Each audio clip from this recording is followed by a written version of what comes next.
इस उम्र में भी कितनी पूजन करते हैं, कितनी अभी सुबह से लेकर के शाम तक पूरा साधु संतों की समय देते हैं, उनकी सेवा करते हैं। बंधु, आपको शिक्षा लेना चाहिए, प्रशंसा करो। देखो हमारी माँ सुबह से लेकर के मंदिर जाती है, फिर घर का काम करती, आदि आदि कोई अच्छी चीजों की प्रशंसा करो, क्योंकि प्रशंसनीय गुणों की प्रशंसा होती है बंधु, दुर्गुणों की कोई प्रशंसा नहीं होती है। हमेशा ग्रहण करना है तो यह शरीर को मत देखना, गुणों को देखना। आप लोग देह से प्रेम करते हो, और साधु संत कहते हैं कि देह से नहीं, देही से प्रेम करो। देह से दुनिया प्रेम करती है, लेकिन देही से प्रेम करने वाले दुनिया में बिरले मिलते हैं। देही माने अपने आत्मा, अपने गुणों से। दूसरों के गुणों को देखने की दृष्टि रखो, अपनी छिद्रानुबेसी नहीं, अपनी नजरिया को गुणानुबेसी बनाइए। हम कहते हैं वह कुत्ता जब मरा हुआ डला है तो वहां से जब सवारी निकलती है तो कहते हैं सब लोग मुंह सुकोड़ लेते हैं, इससे बदबू आती है, बदबू लेके धन्य वे कौन? अर्जुन, कृष्ण जी। तो उनने मरे हुए कुत्ते में भी अच्छाई देख ली कि देखो इसके दांत कितने सुंदर लगते हैं। बंधु, ये होती है सम्यक दृष्टि की पहचान की दुख में से भी सुख को ढूंढी।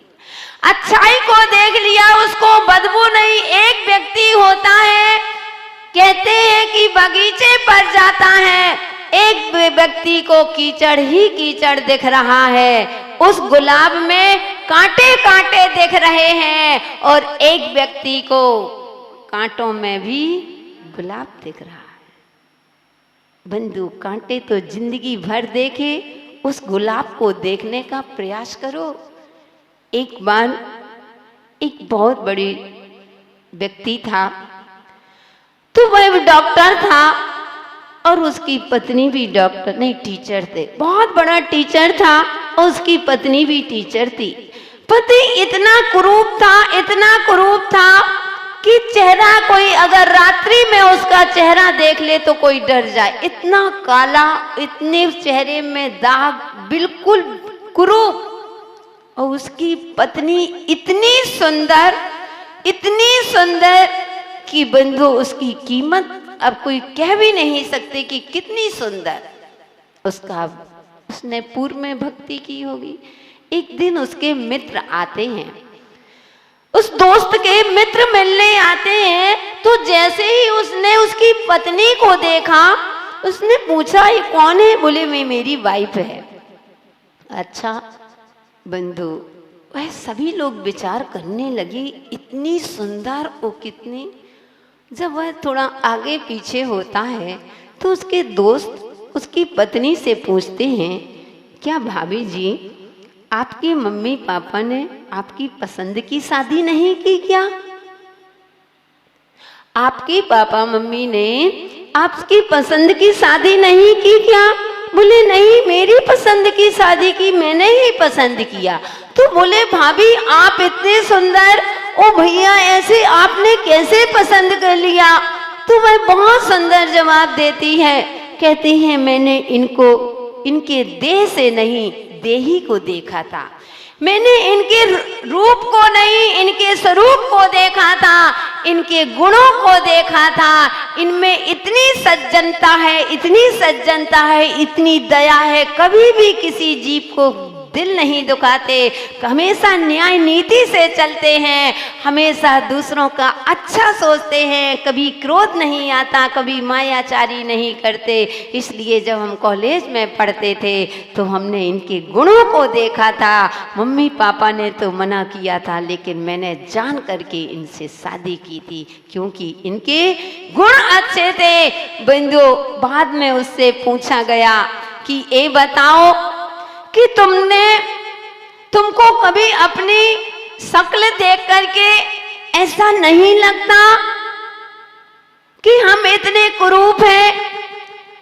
कभी आपको अपने मन से ग्लानि नहीं होती? कोई व्यक्ति खराब होता है, चेहरा देखता है तो उसको 1 मिनट में लगता है कि सबका चेहरा इतना सुंदर, मैंने कौन सा पाप किया है कि जो मेरा रूप इतना खराब। तो उससे पूछा कि तुमको, तो बोला नहीं।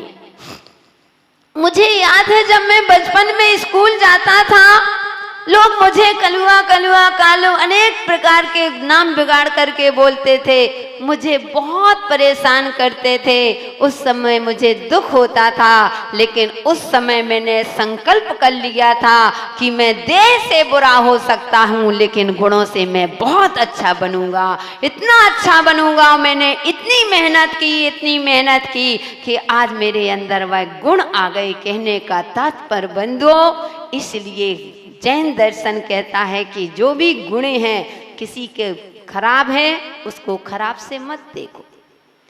अपन को चील दृष्टि नहीं बनाना है। चील भले ही आकाश में उड़ती है लेकिन उसकी नजर कहाँ रहती है? उसमें गंदगी में रहती है। और एक हंस होता है, कहता है उसकी दृष्टि पानी पर नहीं, कहाँ रहती है? दूध पर।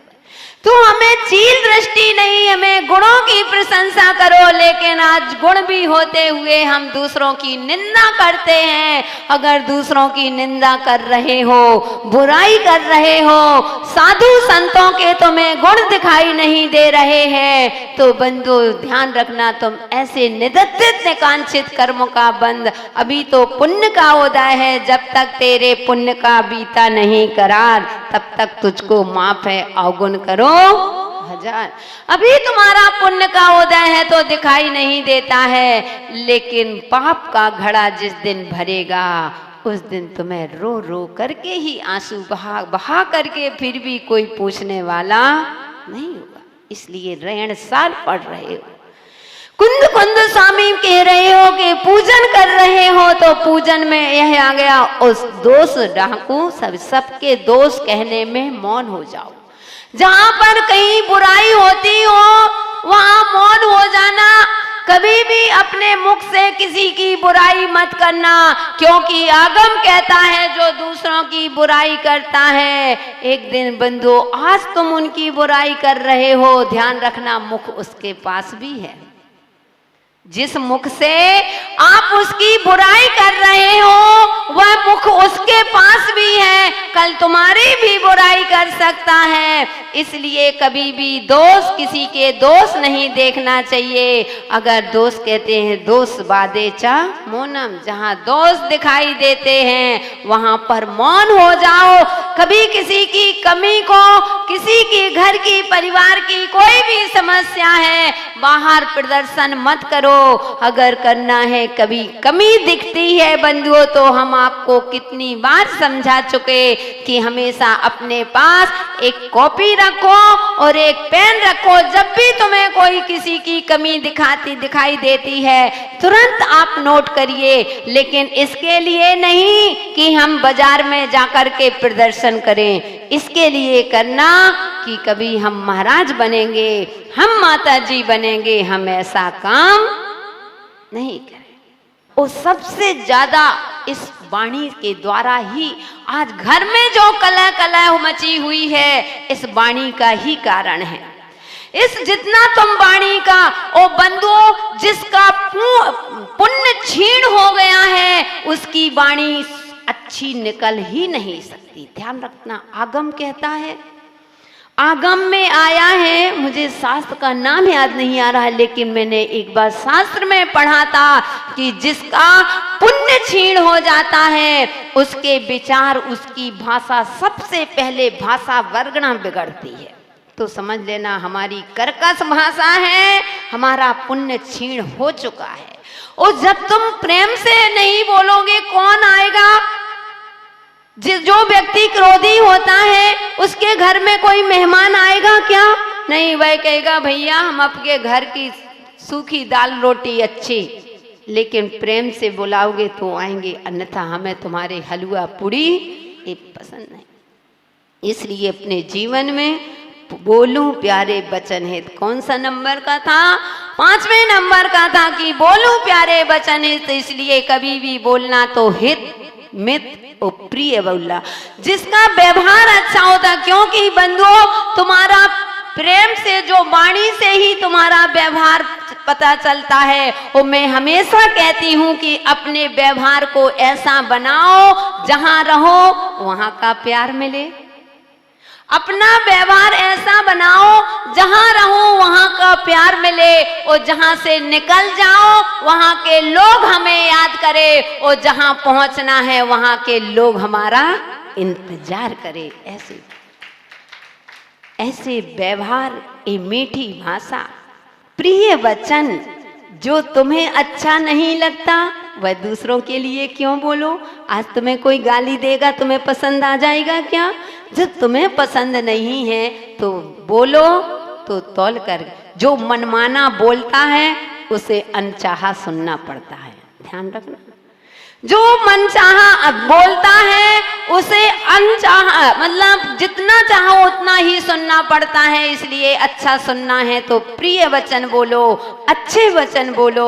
और 6 नंबर का कहा था भगवान की भक्ति करें, यानी भगवान की भक्ति में मन लगाएं। भगवान के पास आए हो, 10 मिनट के लिए आए हो, छोड़ देना सारी चिंताएं। किसके लिए? कम से कम अपने लिए करके। तो भगवान की भक्ति, निस्वार्थ भक्ति करना, कोई आकांक्षा नहीं। भगवान में आपकी भक्ति कर रहा हूँ, मुझे कुछ नहीं चाहिए, और अगर मांगना ही है तो बस इतना मांगना, तुमसे भगवान कुछ नहीं चाहूं, जन्म जन्म तेरे दर्शन पाऊं। मन में यही विचारा, हमें आना पड़ेगा इस दर पे दोबारा। हे भगवान, मुझे भावों में आपका दर्शन मिलता रहे, इसके अलावा मुझे जीवन में कुछ भी नहीं चाहिए। तो इस प्रकार की भक्ति, वो 7वां वचन था कि अपनी आत्मा का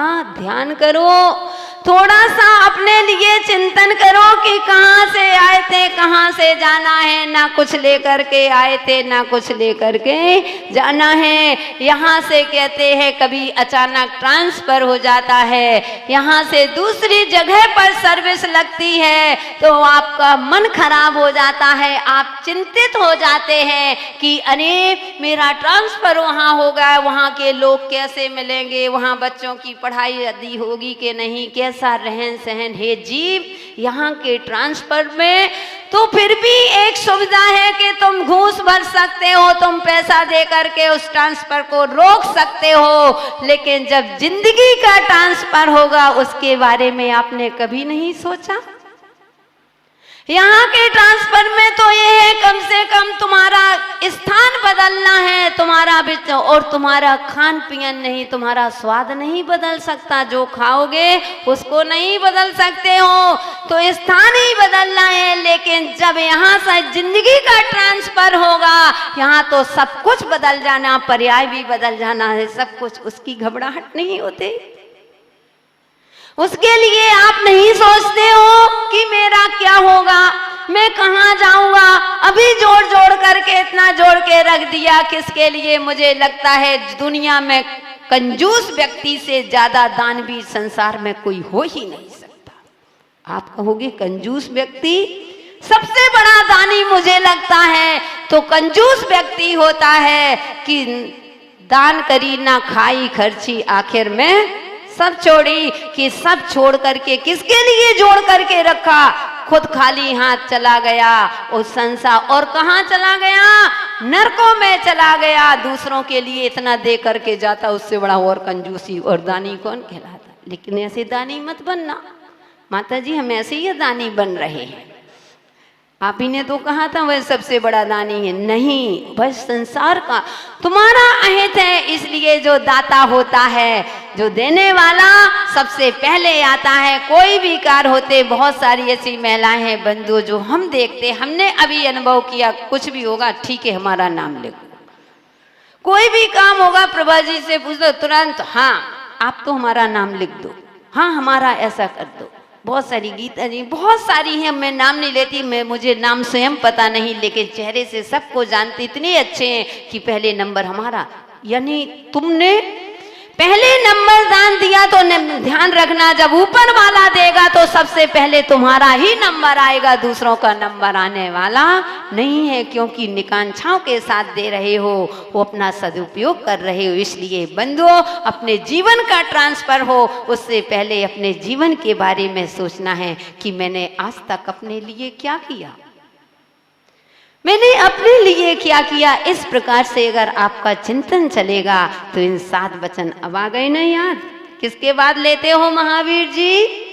पूजन करते हो, डेली पूजन में 7 वचन लेकर के अब इन 7 वचन को पूरा जीवन में ध्यान। कोई बात नहीं, अभी तक बहुत सारे लोग हैं, कह रहे थे कल माता जी कि हम तो जानते ही नहीं थे, हमने तो कभी पढ़ा ही नहीं, पढ़ लेते थे लेकिन हमने इनको समझने की कोशिश नहीं की थी, इसलिए अब पढ़ते हैं। शास्त्रों का हो पठन सुखदा, लाभ सत्संगति का, सद्व्रतों का सुजस कह के दोष ढाकूं सभी का, बोलूं प्यारे वचन हित का, आपका रूप ध्याऊं, ओ तोलो सेव वचन जिनके मोक्ष जोलो। कब तक के लिए? जब तक मोक्ष ना चला जाऊं भगवान, जब तक मेरे जीवन में ये 7 वचन अब मुझे पक्का पता है, जब भी आप पढ़ोगे ना मुझे याद करोगे कि माता जी ने बताए थे 7 के, हम तो अभी जानते नहीं थे। बंधु पक्की मिट्टी हो गए हो कम से कम, लेकिन मुझे इतना लगता है उसमें बार बार पानी डालेंगे तो थोड़ी तो पसीजेगी, थोड़ी सी गीली होगी लेकिन होगी जरूर। मुझे अंततः इतना ही, अगर आपके जीवन में इतना सुना और 5 मिनट 2 शब्द भी आपने जीवन में उतार लिए तो आपका ऋण सार ग्रंथ पढ़ना सार्थक हो जाएगा, वो आपका जीवन पावन और पवित्र बनेगा। ऐसी पुनीत भावना के साथ समय अपना पूरा हुआ। जय बोलिए महावीर भगवान की।